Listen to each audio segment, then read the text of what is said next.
यहाँ उपस्थित आदरणीय महात्मागण भाईगण, प्रेमी सज्जनों और यहाँ दूर दूर से आए सभी भगवत भक्तों, जैसे कि महाराज जी ने हमें बताया कि बहुत लंबे समय के बाद हम सबका मिलना हो रहा है और ये कुछ वर्ष एक तरह से हम सबकी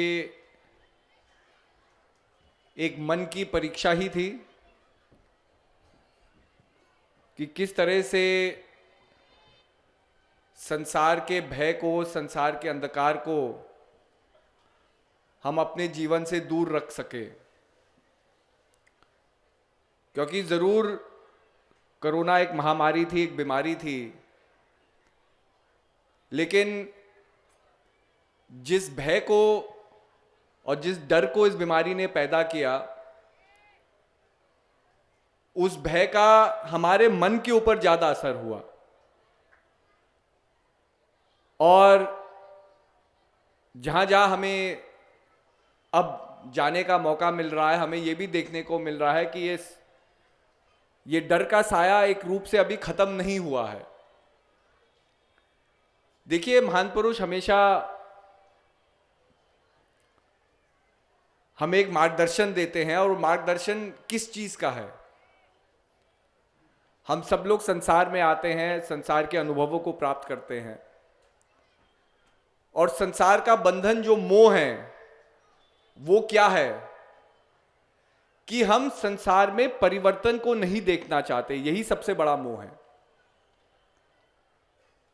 किस तरीके से हम अपने परिवार में खुश है तो हम कभी नहीं चाहेंगे हमारे परिवार में कोई परिवर्तन हो, लेकिन जो संसार में आया है वो संसार को छोड़ करके जाएगा। जीवन मरण ही सबसे बड़ा परिवर्तन है। ऐसे ही हमें नौकरी मिल जाए, हम चाहते हैं हमारी नौकरी कभी ना हमसे छीनी जाए, वो हमारा मोह बन जाता है, बंधन बन जाता है। ऐसे ही जो जो अच्छे अनुभव आदमी पा रहा है, हम चाहते हैं वो अनुभव हमेशा हमारे जीवन से हमारे साथ जुड़े रहे, और यही हमारी संसार की कामना बन जाती है। लेकिन महान पुरुष हमें ये समझाते हैं कि एक ना एक दिन ये सारी कामनाएं, तुम्हारी सारी वासनाएं, तुम्हारी सारी इच्छाएं, ये सब एक दिन समाप्त होगी जब इस संसार को छोड़ करके जाना होगा। जब एक यक्ष युधिष्ठिर महाराज से प्रश्न करते हैं और ये पूछते हैं कि ये बताओ संसार में सबसे अद्भुत चीज क्या है, तो युधिष्ठिर महाराज यही कहते हैं कि हे यक्ष देवता, दुनिया में सबसे अद्भुत चीज है हमारा मन, मानव का मन। यक्ष ने कहा कि आगे समझाइए महाराज कि मन कैसे सबसे अद्भुत चीज है।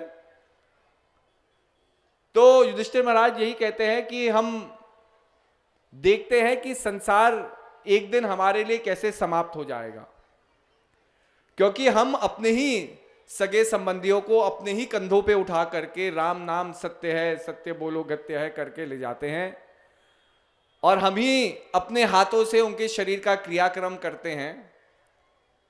और उस पल में जब हम क्रियाक्रम होता हुआ देख रहे हैं, हमारे मन को वैराग्य होने लगता है। हम चिंतन करते हैं एक दिन हमें भी संसार को छोड़ करके जाना होगा। फिर मन के अंदर प्रश्न आता है, हमें संसार में आना क्यों हुआ है।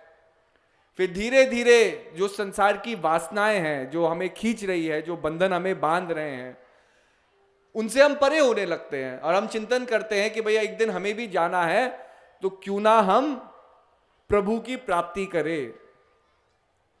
लेकिन जैसे ही ये चंचल मन शमशान घाट को छोड़ करके वापस संसार में विलीन होता है, वापस संसार में लगता है, एक ही पल में वो जितने भी वैराग के ख्याल उसको आए थे, जितने भी त्याग तपस्या के ख्याल उसको आए थे, संसार में अपने आप को बदलाने के ख्याल जो आए थे, वो सब वो भुला देता है, और पल भर में हम वापस उसी संसार की माया, उसी संसार के बंधन में अपने आप को बांध देते हैं। तो कहा ये मन देख रहा है, मन कर भी रहा है, मन बांध भी रहा है, तो यही मन सबसे अद्भुत चीज है। और बात सत्य है। अभी स्वामी विवेकानंद जी के बारे में गुरु महाराज जी ने हमें बड़ी सुंदर बात बताई कि उनके जीवन में क्या क्या संघर्ष आए, लेकिन क्योंकि सत्य का साथ उन्होंने कभी नहीं छोड़ा, सत्य को उन्होंने समझा, सत्य को जाना, सत्य को खोजा, और जब सत्य को पाया तब उनके अंदर ये दृढ़ निश्चय और ये संकल्प आया कि अब जो मेरा कर्म है वो संसार को जागृत करना है, भारतवर्ष को जागृत करना है। स्वामी विवेकानंद की अगर आप पुस्तकें पढ़ेंगे तो वो कोई रिलीजियस स्क्रिप्चर्स को कोट नहीं करते हैं। कोई आदमी अपने तर्क को आपको समझाना चाहता है तो स्वाभाविक है वो उदाहरण लेगा। हम प्रसंगों का उदाहरण लेते हैं, कहानियों का उदाहरण लेते हैं। आध्यात्मिक जगत में हम जितने भी धर्म हैं, धर्म के जो स्थापित करने वाले जितने भी लोग आए, हम उनका उदाहरण देते हैं, उनकी जीवनी की गाथा सुनाते हैं, उनके संघर्षों को दर्शाते हैं, ताकि हम समझ सके कि हमारे जीवन में भी वही संघर्ष है जो महान पुरुषों के जीवन में आए, जो ज्ञानियों के जीवन में आए, हमारे ऋषि मुनियों के जीवन में आए। लेकिन उनका फोकस, उनका संकल्प इतना दृढ़ था कि उन्होंने और चीजों को अपने मंजिल तक पहुंचने के रास्ते में आने में वो रोक नहीं सके। स्वामी रामकृष्ण परमहंस हमारी संसार की सत्यता को बड़े ही एक सुंदर प्रसंग के द्वारा वो समझाते हैं। वो क्या कहते हैं कि एक छोटी सी चींटी है, अपने घर से निकलती है खाना ढूंढने के लिए। थोड़ी दूर तक चलती है तो क्या देखती है कि चीनी का एक बहुत बड़ा ढेर वहां पड़ा हुआ है। अब चींटी तो बहुत छोटी है, ढेर बहुत बड़ा है। चींटी वहां जाती है और अपने मुंह में जितना भी वो दाना ले सकती है, एक दो दाने अपने मुंह में लेती है, और जैसे ही अपने घर की ओर मुड़ती है उसके मन के अंदर ख्याल क्या आता है कि अगली बार आऊंगी तो सारी चीनी ले जाऊंगी।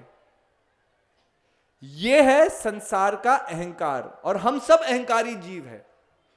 संसार में हम वासनाओं के अधिकार ही हम जी रहे हैं। हम संसार में किसी भोग को पाते हैं, फिर कामना क्या, जैसे ही वो भोग खत्म होता है कामना क्या आती है कि अरे मुझे और भोग मिल जाए तो मेरा जीवन संपन्न हो जाएगा। लेकिन वो चींटी ये नहीं समझती अपनी नादानी में या नासमझी में या अपनी अज्ञानता में कि जितना वो ले जा सकती है उतना तो वो ले ही जा रही है। अगर उसके अंदर ये कैपेबिलिटी होती या ये क्षमता होती कि चीनी के पूरे ढेर को उठा के ले जाती तो वो तो पहली बार में उठा के ले जाती। लेकिन जो हमारी क्षमता है उसको जानना जरूरी है। अहंकार क्या है? आपको आपकी ही क्षमता से परे ले जाता है। तो कहने का अभिप्राय क्या है कि हम इस जगत में कैसे जी रहे हैं। तो आदि गुरु शंकराचार्य जी कहते हैं कि संसार में अगर हमारे जीवन में दुख है और हम दुखी हैं तो उसका एक ही कारण है, अज्ञानता। अब इस चीज का विश्लेषण करना होता है, क्योंकि अज्ञानता एक साधारण सा शब्द है। अज्ञानता का मतलब है नहीं जानना। अब कोई आदमी कहे कि जी मैं तो अपने आप को जानता हूं, मेरा फलाना अमुक नाम है, मैं इस जगह में वास करता हूं और ये मेरा काम है, तो ये तो मेरा परिचय हो ही गया। और जब मेरा परिचय है तो परिचय का प्रमाण ही यही है कि भाई मैं अपने आप को जानता हूं, इसलिए तो परिचय दे सकता हूं। तो मेरे अंदर क्या अज्ञानता है या किस चीज को अब जानना बाकी है? तो ठीक है, आपका एक नाम है, आपकी पहचान है, लेकिन आप केवल अपने नाम तक सीमित नहीं हैं, आप केवल अपनी पहचान तक सीमित नहीं हैं। और यह जानना कि वास्तविक आपका तत्व क्या है, तो यह एक रिसर्च का विषय है। विज्ञान में एक साइंस ऑफ डिडक्शन होता है। एक वैज्ञानिक एक थ्योरी रखता है, जैसे एक किसी ने कहा कि भाई सूर्य अपने आप में हिलता नहीं है। अब इसको प्रूव कैसे किया जाए कि सूर्य अपने आप में हिलता नहीं है? तो वैज्ञानिक क्या करेंगे, अलग अलग थ्योरी बनाएंगे जो ये प्रूव करे कि सूर्य हिल रहा है। मतलब अगर वो चीज सत्य है तो इसका मतलब जो आपकी ओरिजिनल थ्योरी है वो झूठी है। तो इसको कहते हैं साइंस ऑफ डिडक्शन, कि धीरे धीरे जो चीज असत्य है उसको आप धीरे धीरे हटाते रहो, थ्योरी के हिसाब से हटाते रहो। और अंत में जो बचेगा, जब आप सारे असत्यों को हटा देंगे, अंत में जो बचेगा वो सत्य है। ऐसे ही हम संसार में जन्म लेते हैं तो हमने बहुत रूपरेखाएं अपने ऊपर ले ली है, हमने बहुत चेहरे अपने चेहरे के ऊपर डाल दिए हैं, और इससे क्या होता है कि हम संसार में ही अपने ही वासनाओं, कामनाओं, अपनी इच्छाओं में हम खोए हुए हैं और हम भटके हुए हैं। इसी के लिए संसार में दुख है, हम किसी चीज की तलाश कर रहे हैं। तो अपने आप को जानना है तो सबसे पहले जो आपका असत्य है उसका त्याग करो। और हमारा असत्य क्या है? तो महान पुरुष समझाते हैं, काम, क्रोध, लोभ, मोह, अहंकार, अभिमान। ये जो ट्रेट्स हैं, जो ह्यूमन कंडीशंस बताई गई, ये वास्तविकता में हमारा सत्य नहीं है, ये प्रभाव है। एक प्रभाव को हम ग्रहण कर रहे हैं, उस प्रभाव से दूसरे प्रभाव को ग्रहण करते हैं, और संसार का ये जो चक्रव्यूह है जिसमें हम फंसे हुए हैं, ये चक्रव्यूह चलता चले जाता है। तो कहने का अभिप्राय ये है कि आदि गुरु शंकराचार्य जी कहते हैं अज्ञानता मतलब आप अपने आप को नहीं जानते कि आपका वास्तविक स्वरूप क्या है, और वास्तविकता में इस संसार में आना क्यों हुआ है। और अगर इन दो प्रश्नों का हम उत्तर पा ले तो संसार में जो भागना है हमारा, वो थम जाएगा। और जब हम भागते नहीं हैं, जब हम कुछ चीज चाहते नहीं हैं, तभी आदमी सुख, शांति, संतुष्टि की अनुभूति कर सकता है। तो कहने का अभिप्राय है कि हम सबके लिए जीवन सरल और सुगम है, लेकिन जहां हम अपने मन को नहीं समझते हैं, अपनी योग्यता को नहीं समझते हैं, और किस कारण हमारा इस संसार में हुआ है, तो हम भटके हुए हैं। तो महान पुरुष इसी चीज को दर्शाते हैं। अक्सर क्या होता है कि जिस प्रभाव में हम बह जाते हैं वो बहुत ओवर पावरिंग होता है। अब यहां अपार जनसमूह यहां एकत्रित हुआ है, स्वाभाविक है, हमें बड़ी खुशी है कि इतने समय बाद गुरु महाराज जी के दर्शन हो रहे हैं। थोड़ी व्यवस्थाओं में भी कमी होगी, क्योंकि जहां तक भाई जी ने हमें बताया, क्योंकि इतने सालों बाद कार्यक्रम हो रहा है, तो बहुत से प्रेमी लोग जो नहीं भी आना चाहते थे वो भी आज कार्यक्रम में पहुंच गए हैं। तो ठीक है, संघर्ष जरूर है, लेकिन हम यहां क्यों आए हैं यह भी एक बहुत बड़ा प्रश्न है। क्योंकि किसी ना किसी रूप में हमारा मन संसार में असंतुष्ट है और दुखी है। ठीक है, बहुत चीजें हमें खुश कर सकती है, हमें गुरु महाराज जी के दर्शन मिले, हमें बहुत खुशी है, लेकिन एक दिन ये कार्यक्रम समाप्त होगा, फिर वापस जिस परिस्थिति को हम छोड़ करके आए उसी परिस्थिति में जाना होगा। आपका ऑफिस में अगर आप खुश नहीं हैं तो उसी ऑफिस में आपको काम करने जाना होगा। कोई व्यक्ति अपने परिवार में खुश नहीं है, अपनी परिवार की परिस्थितियों से खुश नहीं है, तो उसी परिस्थिति में आपको वापस जाना होगा। कहीं हमारा किसी से झगड़ा हो रखा है तो वही झगड़ा वापस शुरू होगा 3 दिन बाद।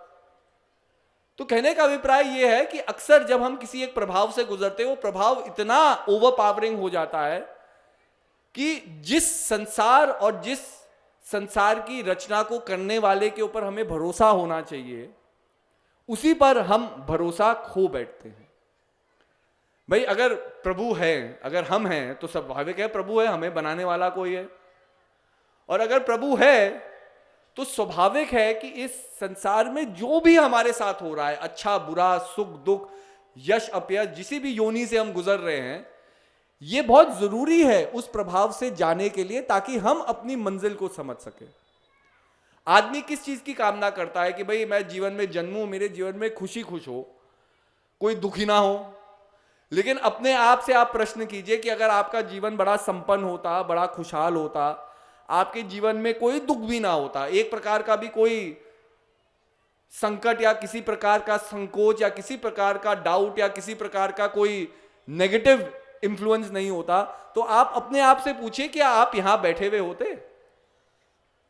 कितने संघर्ष है, कितने दुख है, जिन्होंने हमें, जो व्यक्तित्व आज हमारा है, जो सोच हमारी है, उसको बनाने में वो संघर्ष का एक बहुत अमूल्य योगदान है। लेकिन हम संकटों से दूर भागते हैं। अब छोटा सा एक प्रसंग के उदाहरण से आपको मैं एक ये बात समझाने का प्रयास करूंगा। अक्सर जब हमारे साथ बुरा होता है, हम सोचते हैं हमारे साथ ही बुरा हो रहा है ना, लेकिन अक्सर जब कभी बुरा हमारे साथ होता है, उस बुरे होने से कुछ अच्छी चीज भी निकलती है, लेकिन उस अच्छाई को हम नहीं देख सकते। तो एक पागल खाना था, पागल खाना में नए वार्डन आए। नए वार्डन को डॉक्टर घुमा रहे थे, बता रहे थे कि भाई कैसे कैसे हमारे वार्ड है, कौन कौन हमारे पेशेंट है, क्योंकि भाई जानना जरूरी है वार्डन का, जो भाई इस पूरे पागल खाने को चलाएगा, क्या हो रहा है पागल खाने में जाना जरूरी है।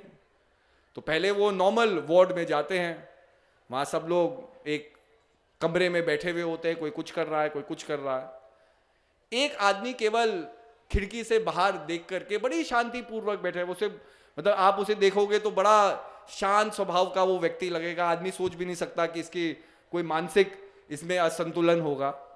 लेकिन वो बस आसमान को देख करके हर 5 मिनट में माया माया कहे जाए, माया माया। तो वार्डन कहता है कि भाई ये पागल तो आदमी लगता नहीं है, बड़ा शांतिपूर्वक बैठा हुआ है, इसकी क्या क्या क्या समस्या है। तो डॉक्टर कहते हैं कि जी माया एक इसकी पत्नी थी जो इसे छोड़कर चली गई, और जब छोड़ के चली गई तो इनको इतना सदमा हो गया कि बस अब ये कुछ करते नहीं है, बस माया का ही चिंतन करते रहते हैं। तो डॉक्टर वार्डन ने कहा कि चलो ठीक है, हो सकता है इनको सदमा लगा होगा। आगे बढ़ते हैं, एक वार्ड से दूसरे वार्ड जाते हैं, फिर वो सबसे जो डेंजरस जो लोगों को रखा जाता है, जो सबसे असली में पागल है और वायलेंट है, उस वार्ड में पहुंचते हैं। तो वहां क्या होता है, कमरे होते हैं, कमरे में उनको बंद किया हुआ होता है। तो एक कमरे के अंदर वार्डन झांक करके देखता है, तो क्या देखता है, एक आदमी अपने सर को पीट रहा है जोर जोर से दीवार पे, और वो भी माया माया कहे जा रहा है हर 5 मिनट में। तो वार्डन कहते हैं कि भैया इनको क्या हो गया, जरा पूछो, डॉक्टर साहब बताओ इनकी क्या बीमारी है। तो कहते हैं कि जी वो जो पहला आदमी आपको मिला था ना, जिसके बारे में आपने पूछा, जो देख रहा था माया माया कह रहा था, तो वो माया इसको छोड़ करके इससे शादी कर ली। इससे शादी करने के बाद इस आदमी का ये हाल हो गया कि वो अपने सिर को पीट रहा है। तो कभी कभी हमारे जीवन में जरूर है, संकट है, कष्ट है। आज किसके जीवन में कष्ट नहीं है? आज उम्र के साथ हमारे ही घुटनों में दर्द शुरू हो गया, कमर में दर्द शुरू हो गया, तो भाई कष्ट तो सबके जीवन में, और ये कष्ट बढ़ेंगे ही धीरे धीरे। जैसे जैसे जीवन बढ़ता चले जाएगा, कष्ट बढ़ते चले जाएंगे, आपका परिवार बढ़ता चले जाएगा, परिवार की डिमांड बढ़ती चली जाएगी, जीवन में जो खींचातानी है वो बढ़ती चले जाएंगे। जीवन में कुछ कम थोड़ी हो रहा है, बल्कि जो जीवन में जो सुकून के पल थे, हम बचपन में कैसे भी खेल लेते थे, ये पल खत्म हो जाते हैं। बारिश होती है, एक बच्चों को देखे, बच्चे आराम से बारिश में घूम रहे हैं, और जितने भी बड़े लोग हैं वो बड़ी चिंता कर रहे हैं कि हमारी पैंट तो नहीं खराब हो जाए, हमारा मतलब वो जो मौसम है या जो अनुभव है उससे तो बहुत परे हो गए ना। ऐसे ही हमारे जीवन में क्या है, हम संतुष्ट है, लेकिन असंतुष्टि हमने पाल रखी है, क्योंकि हम यही नहीं जानते कि हम चाहते क्या है। और आज जीवन का ये दुख है, सबसे बड़ा दुख, कि हमारे पड़ोसी के जीवन में खुशी है। और ये सत्य है, आप देख लो, आपके जीवन में क्या कुछ नहीं है, पर्याप्त है। आदमी 2 रोटी सुकून से खा सकता है, रात को सो सकता है, इससे ज्यादा जीवन में क्या जरूरत है आदमी को? कुछ चीज की जरूरत नहीं। लेकिन जैसे आप संसार में इधर उधर दाएं बाएं देखेंगे, अरे इसके पास स्कूटर है, इसके पास गाड़ी है, इसके पास घर है, मेरा जीवन दुखी है क्योंकि मेरे पास ये सब कुछ नहीं है। अब उसी की आस में हम जीवन को काटते रहते हैं। फिर जब मैं अपना घर बना लेता हूँ, अपनी गाड़ी रख लेता हूँ, स्कूटर रख लेता हूँ, तो मैं दाएं बाएं फिर से देखता हूँ तो किसी का और बड़ा घर है, किसी की और बड़ी गाड़ी है, किसी का और बड़ा स्कूटर है। फिर से हम उसी चक्रव्यूह में फंसते चले जाते हैं। लेकिन अगर मेरे जीवन में संयम है और मेरे जीवन में किसी के प्रति कंपैशन है, सद्भाव है, तो मेरे जीवन में तो कभी दुख आ ही नहीं सकता ना, दूसरे व्यक्ति के जीवन में जितनी भी खुशी हो, क्योंकि मैं अपने जीवन में फोकस्ड हूं और अपने जीवन में संतुष्ट हूं। पर इस संतुष्टि को कैसे जाना जाए, तो इसी के लिए गुरु महाराज जी हमें रास्ता बताते हैं। आज देखिए, प्रभु श्री राम की हम बात करते हैं, प्रभु श्री राम का मंदिर भी बन रहा है, लेकिन राम तत्व क्या है इसको किसी ने जाना ही नहीं। कोई आदमी क्रोध से प्रभु श्री राम का नाम ले तो हो सकता है कि वो किसी को मार भी सकता है। कोई प्रेम से प्रभु श्री राम का नाम ले तो वो मारने की जगह किसी का रक्षक बन सकता है। तो प्रभु श्री राम नाम, ये जो तत्व है, इसका एसेंस क्या है? तो महान पुरुष हमें समझाते हैं कि सबसे पहले राम के तत्व को समझो। राम आध्यात्मिक तत्व है जो हर जगह रमण करता है, अर्थात प्रभु श्री राम का वास्तविक स्वरूप आपके अंदर भी कहीं छुपा हुआ है। लेकिन ये प्रकट क्यों नहीं हो रहा? हम तो प्रभु श्री राम का नाम भी लेते हैं, हम मंदिरों में भी जाते हैं, हम रीति रिवाजों के अनुसार पूजा पाठ भी करते हैं, हवन भी करते हैं, हम अपना जन्मदिन आता है, हम सब किसी का भी जन्म आता है, पंडित जी को बुला करके नवग्रहों की भी पूजा कराते हैं। ये देखते हैं कि कोई देवी देवता वो ना हो, लेकिन फिर भी राम तत्व हमारे जीवन से बहुत दूर है। हमारे ही जीवन में अहंकार है, हमारे जीवन में ही अभिमान है। तो राम तत्व को समझना है तो सबसे पहले अपने आत्मिक तत्व को आपको जानना है। अक्सर हम एसोसिएशन क्या करते हैं कि हम शरीर है, हम मन है, और इसी से हम अपने जीवन को जी रहे हैं। लेकिन शरीर और मन से परे आप एक आध्यात्मिक पुरुष है, स्पिरिचुअल बीइंग है। अब इस स्पिरिचुअल एसेंस को हम भुला चुके हैं, क्योंकि इस स्पिरिचुअल एसेंस का अनुभव करना बड़ा मुश्किल है। शरीर के दुख दर्द को आप बड़ी आसानी से अनुभव कर लेंगे। अभी कार्यक्रम बढ़ता चले जाए और ये ना पता हो कि भाई भंडारा कब शुरू होगा, तो चूहे तो सबके पेट में कूदेंगे और जब कूदेंगे तो फिर भाई प्रोग्राम से मन तो भंडारे की ओर ही जाएगा ना, कहीं और तीसरी जगह तो जाएगा नहीं। ये तो नहीं सोचेगा कि हाँ अब हम सोने चले जाए, अब हम कलकत्ता घूमने चले जाए। जब भूख लगेगी तो खाने की तरफ ही मन जाएगा, आकर्षित होगा। तो कहने का अभिप्राय यही है कि शरीर के दुख दर्द को जानते जानते हम शरीर और मन तक ही सीमित रह गए, क्योंकि इसकी अनुभूति करना आसान है। मन प्रसन्न हो जाता है, मन दुखी हो जाता है, शरीर को कष्ट होता है, शरीर को सुकून मिलता है। तो इन प्रभावों में ही हम अटके हुए और इन प्रभावों में हम खो रखे हैं। आत्म तत्व को जानना है तो उसके लिए संघर्ष करना है, उसके लिए मेहनत करनी है, अपने आप से तपस्या करनी है। और वो तपस्या कब शुरू होती है? तो प्रभु श्री राम कहां पैदा हुए? अयोध्या में। अयोध्या का मतलब है अयोध्या, जहां कहीं युद्ध ना हो। अब सबसे बड़ा युद्ध तो हमारे अंदर चल रहा है। हमारे अंदर क्या युद्ध चल रहा है? द्वैत के बीच में। हम संसार के द्वैत को सत्य मानते हैं। प्रभु श्री राम कहते हैं कि संसार में सत्य है तो सत्य एक ही है, द्वैत सत्य नहीं है। लेकिन मन जब अहंकारी हो जाता है तो द्वैत को जन्म देता है, इस संसार के असत्य को जन्म देता है। कैसे? जब मैं हूं तो मेरा है, जब मेरा है तो तेरा है। भगवान श्री राम इस चीज को समझाते हैं कि जैसे ही आपके अंदर अहंकार आता है, आप संसार को अपने और पराये में विभाजित करते हैं। ये घर मेरा है, ये जमीन मेरी है, ये देश मेरा है, ये धर्म मेरा है, ये संस्कार मेरे हैं, ये चीज वस्तु मेरी है। और जैसे ही आपने मेरा कहा तो अपने आप तेरा पैदा होता है। ये धर्म मेरा है, ये फलाना धर्म तुम्हारा है, ये जमीन का टुकड़ा मेरा है, ये जमीन का टुकड़ा तुम्हारा हो सकता है, ये व्यक्ति मेरे परिवार का सदस्य है, ये व्यक्ति तुम्हारे तो जहां आपने मेरा कहा वहीं तेरा है। और जहां तेरा मेरा के बीच में हम फंस गए तो हम केवल संसार के असत्य को जानेंगे, संसार के सत्य को नहीं जानेंगे। संसार का सत्य क्या है? एकम विप्रा बहुता वदंती। सत्य एक है, सत्य की कोई और रूपरेखा नहीं है। तो अगर संसार सत्य है और संसार एक है तो हम दो की नजरों से संसार को क्यों देख रहे हैं? ये युद्ध जब तक हमारे अंदर चलता रहेगा, जब तक हम दो नजरों से संसार को देखते रहेंगे, अपने आत्म तत्व को हम नहीं जान सकते, अपने राम तत्व को नहीं जान सकते।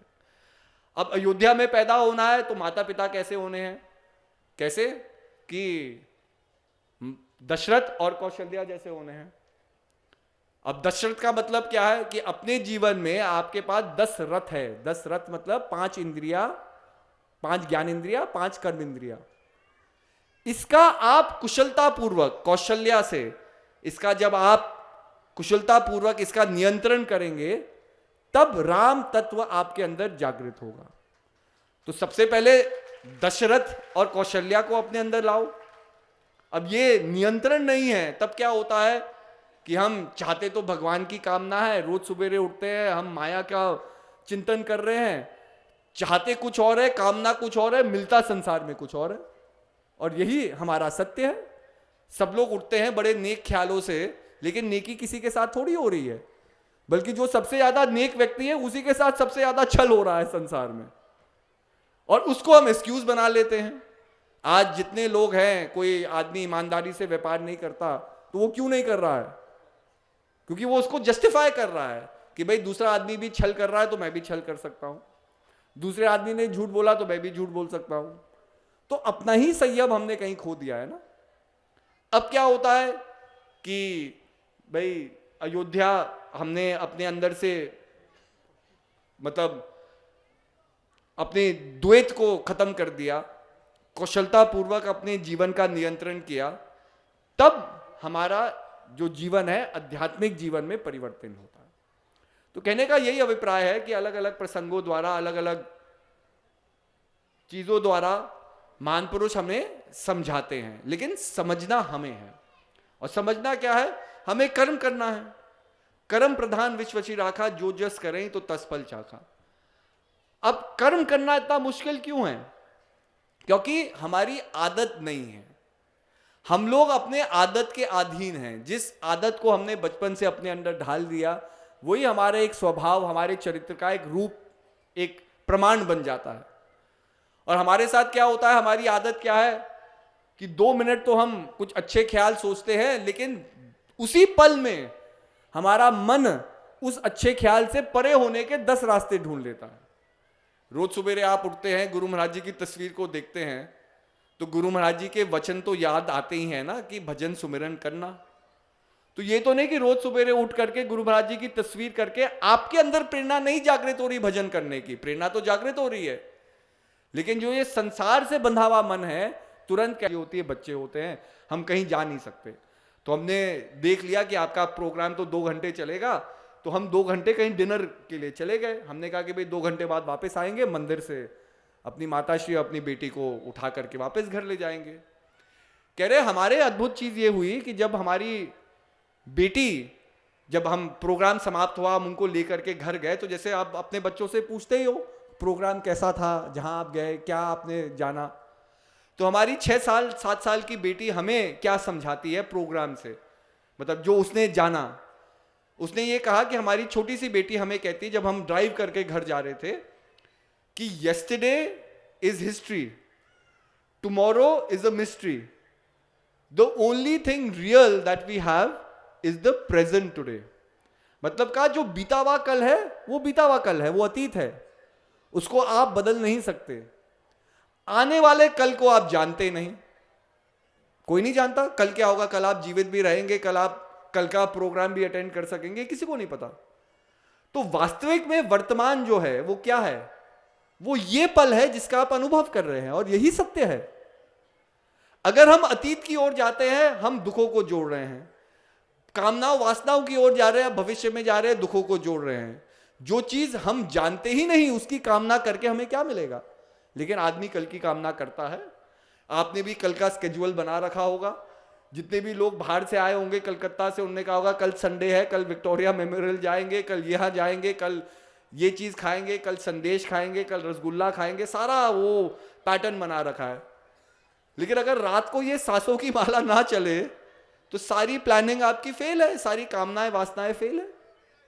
और इसी चीज को हम समझते नहीं, लेकिन हम प्लानिंग बना रहे हैं। हमने तो 10 साल की प्लानिंग बना रखी है, लॉन्ग टर्म प्लानिंग बना रखी है, रिटायरमेंट कब होंगे उसकी भी प्लानिंग, रिटायरमेंट के बाद भी हम क्या करेंगे उसकी प्लानिंग बना रखी है। तो मन कहां भटक रहा है? मन वर्तमान में थोड़ी है। वर्तमान में आप संतुष्ट है, आप खुश है, अभी तो भूख भी नहीं लगी, तो पेट में चूहे भी नहीं कूद रहे हैं, भंडारे का भी चिंतन नहीं हो रहा है। लेकिन जैसे ही मन भागता है, मन दुख और अशांति को क्रिएट कर रहा है। इसी के लिए जब हम साधना करते हैं, साधना क्या है? साधना केवल वर्तमान को समझना है, इस पल को, जिस पल में आप एग्जिस्ट कर रहे हैं, उससे परे नहीं। लेकिन मन भागेगा। मन किस चीज की याद दिलाएगा? अरे मैं पहले ये काम कर सकता था पर मैंने नहीं किया, अरे मैं वहां जा सकता था मैंने नहीं किया, अरे मैं भी डॉक्टर बन सकता था पर मैं नहीं बना। या फिर रिग्रेट है, या फिर भविष्य की कामना है, और वो दोनों मिथ्या है, मन की बनाई हुई मिथ्या है। पर मन अपना जो है क्या है, अपना जो इन्फ्लुएंस है वो ऐसे ही एक्सर्ट करेगा। मन चंचल होता है, मन का जो इन्फ्लुएंस है वो और बढ़ता है। आत्मा प्रबल होगी तो मन का इन्फ्लुएंस घटेगा, मन का चंचल होना कम होगा। तो मन तो पूरा संघर्ष करेगा अपने इन्फ्लुएंस को रखने के लिए, अपने प्रभाव को रखने के लिए। हमें अपने आत्म तत्व को जागृत करना है और इस मन को एकाग्रचित करना है, यही साधना है। और इसी को स्वामी ब्रह्मानंद जी कहते हैं, निरंजन माला घट में फिरे दिन रात, ऊपर आवत नीचे जावत, श्वास श्वास चल जात, संसारी नर समझे नहीं, वृथा उमर बिहात, निरंजन माला घट में फिरे दिन रात। आपके अंदर ही एक अचपा जाप हो रहा है, लेकिन संसारी नर समझे नहीं। जो आदमी संसार के मोह में बंधा हुआ है, संसारिक वासनाओं में बंधा हुआ है, वो अपने अंदर ही इस अचपा जाप को नहीं समझता। और क्या है, जीवन काल लग जाता है धीरे धीरे उसे समझते हुए। जब धीरे धीरे जीवन जो चीज देता है वो लेने लगता है, तब हमें प्रभु का चिंतन होता है। धीरे धीरे घुटने काम नहीं करेंगे तो भगवान का चिंतन होगा, धीरे धीरे आंखें काम नहीं करेगी तो भगवान का चिंतन होगा। लेकिन जब घुटने काम कर रहे हैं, आंखें काम कर रही है, तब भगवान का चिंतन क्यों नहीं हो रहा? तो यही है, वर्तमान को समझो, अपने जीवन के महत्व को समझो। बहुत बहुमूल्य ये जीवन है और एक पल का ये जीवन है। एक बार भगवान बुद्ध, जैसे रोज शाम होती थी, अपनी संगत के साथ बैठ करके वो सत्संग सुनाते थे, अपने विचार रखते थे। एक दिन भगवान बुद्ध आकर के केवल एक फूल लेते हैं और फूल को देखने लगते हैं, कुछ नहीं कहते। मतलब it is known as the silent sermon, मतलब उन्होंने कुछ बोला नहीं। लेकिन एक ही भक्त थे भगवान बुद्ध के, जिसको महाकश्यप कहा गया, वो भगवान के साइलेंट सर्मन को समझ लेते हैं। बहुत से लोग वहां बैठे होते हैं, बहुत से संगत बैठी हुई होती है, कोई कहता है कि भाई कहीं भगवान बुद्ध बीमार तो नहीं हो गए, आज कुछ कह ही नहीं रहे। जिस आदमी के अंदर जो चंचलता है वही प्रकट होने लग गई। कोई आदमी कह रहा है कि अरे भगवान बुद्ध ने कहीं मौन तो नहीं धारण कर लिया, अब कभी भगवान बुद्ध बोलेंगे ही नहीं। मतलब अलग अलग विषय पे चर्चा होने लग गई, लोग खुसर फुसर करने लग गए, लोगों के मन के अंदर कुछ चीज होने लग गई। लेकिन एक जो महाकश्यप भगवान के भक्त थे, वो जोर जोर से हंसने लगते हैं और कहते हैं हंसते हंसते उनको निर्वाण की प्राप्ति हो जाती है, मोक्ष की प्राप्ति हो जाती है। और जब लोग उनसे पूछते हैं कि भाई आप हंसे क्यों, तो महाकश्यप कहते हैं कि कितना सुगम और सरल सत्य है, मुझे केवल अपने आप को देखना है, मुझे अपने आप का साक्षी बनना है, और मेरे अंदर ही प्रश्न है, मेरे अंदर ही उसके उत्तर है। तो भगवान बुद्ध क्या समझा रहे थे कि अपने जीवन का साक्षी बनो। जैसे मैं इस फूल को एकाग्रचित मन से देख रहा हूं, अपने अंदर इस मन को ले जाओ और अपने अंदर अपने वास्तविक स्वरूप के दर्शन करो, उसका साक्षी बनो। और अगर ये कर सकते हो तो निर्वाण तुरंत है, इसी पल में है। और जो आदमी ये नहीं कर सकता, उसका मन संसार में भटकता रहता है। हम और कॉम्प्लिकेटेड आंसर्स ढूंढते हैं, हम सोचते हैं मेरा क्वेश्चन, मेरा जीवन बड़ा कॉम्प्लिकेटेड है, मेरी परेशानी बड़ी कॉम्प्लिकेटेड है, मेरा जीवन बड़ा कॉम्प्लिकेटेड है, तो वह कॉम्प्लेक्स सोल्यूशन होगा इसका। मतलब जितना बड़ा प्रश्न है उतना बड़ा उसका उत्तर होगा। लेकिन जीवन का ये नहीं है, क्योंकि अगर सत्य सबके लिए है तो सत्य पढ़े लिखे व्यक्ति के लिए भी है, सत्य अनपढ़ व्यक्ति के लिए भी है। तो सत्य तो पढ़ाई से परे है ना। अगर मैंने पढ़ाई नहीं की होती, इसका मतलब ये थोड़ी है कि मैं सत्य को नहीं जान सकता। सत्य एक अमीर आदमी के लिए भी है, गरीब आदमी के लिए भी है। तो सत्य संसाधनों से परे है। ये थोड़ी है कि अमीर आदमी ही सत्य को जान सकता है क्योंकि उसके पास पैसा है, और एक गरीब आदमी नहीं जान सकता क्योंकि वो निर्धन है। तो अगर संसार के किसी भी द्वैत के तराजू पे आप सत्य को तोलोगे तो सत्य उस तराजू से ही पले है। तो सत्य क्या है? सत्य आप हैं। सत्य आप चलते फिरते सत्य है। यू आर मतलब जिसको कहते हैं ना कि walking talking religion in itself.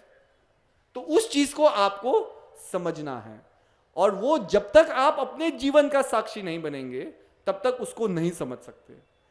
बस दुख की बात यह है कि हम अपने जीवन का साक्षी तो बाद में बनते हैं, हम और लोगों के जीवन का साक्षी पहले बन जाते हैं। जो जब शादी होती है तो वाइफ क्या होती है ना, वो बिंदी लगाने लगती है। यहाँ ये बिंदी क्या, रिकॉर्डिंग लाइट है। जैसे कैमरा में जब रिकॉर्डिंग चल रही होती है ना तो लाल लाइट जलने लगती है। तो भाई अपने जीवन का तो कोई साक्षी नहीं बनेगा, लेकिन आप क्या कर रहे हैं उसकी रिकॉर्डिंग हमेशा हो रही है। हम एक दूसरे की रिकॉर्डिंग करने में लगे हैं, बस अपने जीवन को नहीं देख रहे।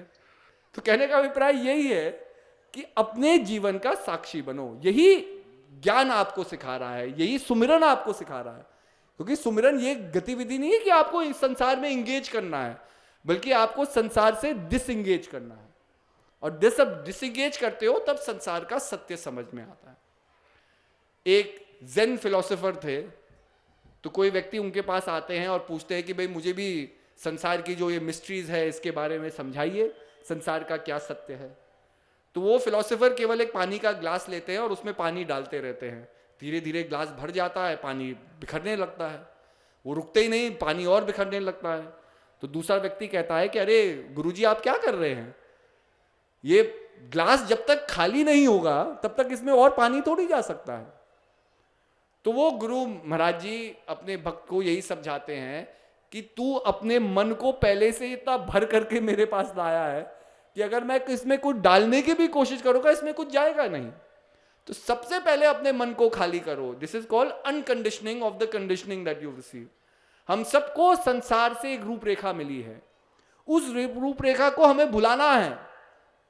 हम कौन हैं, क्या करते हैं, क्या नहीं करते हैं, इसका कोई महत्व नहीं है। जब अपने मान अभिमान को खत्म करोगे, उसका हनन करोगे, तभी अपने सत्य को जान सकते हो। तो मेरा यही कहना है, आने वाले क्रिसमस की, बड़े दिन की आप लोगों को बहुत बहुत शुभकामनाएं, अग्रिम शुभकामनाएं। और नए साल में हमारी मुलाकात नहीं होगी क्योंकि हम लोग सिलीगुड़ी के कार्यक्रम के लिए निकल लेंगे। तो आप लोगों को नए आने वाले साल की भी अग्रिम बधाई और बहुत बहुत शुभकामनाएं। और हम गुरु महाराज जी और माता जी से यही प्रार्थना करेंगे कि आप सबके जीवन में, हम सबके जीवन में कष्ट कम हो, हमारे दुख कम हो, और श्री हंस जी महाराज की कृपा से हम लोग अपने लक्ष्य तक पहुंच सके, जिसके लिए हमें भेजा गया है, हम उस लक्ष्य तक पहुंच सके।